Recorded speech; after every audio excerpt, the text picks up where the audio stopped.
ओम श्री सूर्याय नमः। Good morning sir. Good morning जी। नैक क्या होता है सर और इसमें कैसे ग्रेड मिलता है सर? स्टूडेंट देखिए, national assessment and accreditation council है और इसका जो हेड क्वार्टर है वो बेंगलोर में है। ये यूजीसी ने बनाया था।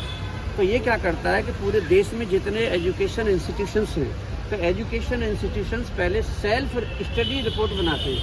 क्या बनाते हैं?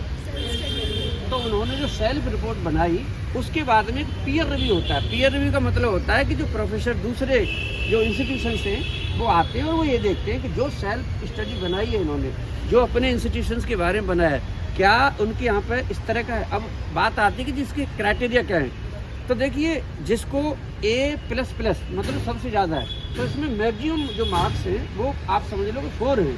तो अगर किसी को 4 मिल जाते हैं तो उसको मिलता है ग्रेड A++। अब मान लो किसी के 3.5 है तो उसको मिलता है A+। अब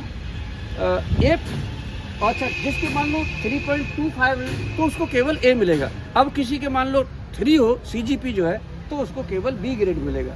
तो इस तरह से पूरे भारतवर्ष में जो है ये हायर एजुकेशन इंस्टीट्यूशंस हैं। आपने देखा होगा कि एडमिशन लेते हैं।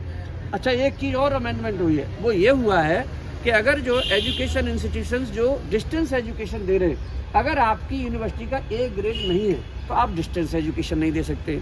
तो ये एजुकेशन व्यवस्था के लिए अब बात आती है कि क्राइटेरिया क्या है, कैसे नंबर इतने अच्छे ज़्यादा बनते हैं। तो देखिए, इसके सबसे बड़ी जो इसका जो जड़ है, जो इसकी जो मजबूत है, वो है टीचिंग लर्निंग जो है आपका कॉलेजेज में कैसे है। टीचिंग लर्निंग प्रोसेस मतलब क्या आपको टीचर जी ने एडवांस टीचिंग प्लान दिया, क्या उन्होंने एग्जीक्यूशन रखा, क्या उन्होंने आपको ऑब्जेक्टिव्स बताए अपने लेक्चर के, क्या उन्होंने उस ऑब्जेक्टिव को कभी खोजने की कोशिश की कि बच्चे को आ भी गया है कि नहीं आ गया है, क्या जो टीचर जी पढ़ा रहे हैं वो मतलब एक विधि विधान के अनुसार पढ़ा रहे हैं कि नहीं, फिर उसकी लीडरशिप कि आपके जो कॉलेज की जो वैल्यू सिस्टम है वो भी इसके अंतर्गत आता है, आपका गवर्नेंस इसके अंतर्गत आता है। तो ये सभी 100 नंबर के क्राइटेरिया, उसमें ये भी देखा जाता है कि जी आपके यहाँ पे कोई कंसल्टेंसी है, आपके टीचर या जो स्टूडेंट्स हैं कोई कंसल्टेंसी दे रहे हैं। फिर इसमें आता है कि जी आपके प्रोफेसर ने पेपर कितने लिखे, मतलब रिसर्च आर्टिकल्स कितने लिखे। तो बेसिकली क्या होता है कि जो रिसर्च आर्टिकल्स लिखे जाते हैं एजुकेशन इंस्टीट्यूशन जिससे जितने ज़्यादा होते हैं, उसके आधार पर ही आपके इसमें नंबरिंग बनते हैं। तो जैसे एक टीचर अपने स्टूडेंट को असेस करता है, इवेल्यूएट करता है डिफरेंट एक्टिविटीज़ से, जैसे कोई कोर्स है मान लो, तो वो ये जानने के लिए कि whether my student acquired the required knowledge as per the objectives और नॉट, तो कैसे भी उनको कर सकता है। ऑब्जेक्टिव टाइप क्वेश्चन कर सकता है, आपको थ्योरेटिकल दे सकता है, आपको कोई डेमोस्ट्रेट कराने के लिए दे सकता है। तो दीज आर दी मेथड, उनके ही आधार पर ऐसी नैक असेसमेंट होता है। तो मेरे अनुसार नैक बहुत अच्छी चीज़ है।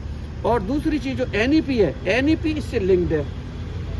NEP जो है नेशनल एजुकेशन जो पॉलिसी है वो इससे लिंक्ड है। तो आप सबको ये भी ध्यान रखना चाहिए कि नैक और NEP 2020 जो 29 जुलाई 2020 को मतलब भारत में जो है उसको स्थापना हुआ, इस्टेब्लिश हुआ और पूरी लागू हो गई। और यूनिवर्सिटी दिल्ली में जो आप में से कुछ स्टूडेंट्स हैं वो NEP के अंतर्गत ही आते हैं। और आप सभी से, जैसे आप काउंसिल के मेंबर हैं, रामजस कॉलेज कॉमर्स सोसाइटी के हैं, ये आपकी ड्यूटी बनती है कि जो बदतमीजियाँ थी ना, मान लो कि जी क्लास ना आना या टीचर तैयारी से नहीं आ रहा, कुछ स्टूडेंट को ये प्रॉब्लम रहती है कि एक ही लेक्चर रख दिया टीचर ने कि या क्लास कैंसिल हो गई, ये सारी की सारी गैर जिम्मेदाराना व्यवहार है। आपको सुधरना ही पड़ेगा। और ये बता दे रहा हूँ कि वो सुधरने की गुंजाइश पूरे गवर्निंग बॉडी चेयरमैन, कॉलेज के प्रिंसिपल्स, दिल्ली यूनिवर्सिटी पूरी तरह से इस तरह से है कि बिल्कुल ठीक करो। हर रोज इन पर मीटिंग्स हो रही हैं और ये तरासा जा रहा है कि आखिरकार वो कहाँ पे ऐसे वीक पॉइंट्स हैं जिनकी वजह से स्टूडेंट और टीचर्स दोनों के दोनों अपनी जो है रेस्पॉन्सिबिलिटी है, अपनी जो सेंसिटिविटी है टूवर्ड्स देयर एजुकेशन, वो कहाँ लैकिंग हो रही है। तो आइए सब मिल करके हम स्टूडेंट टीचर्स अपने NEP के 2020 को जो उसका विजन डॉक्यूमेंट है उसका है 5334।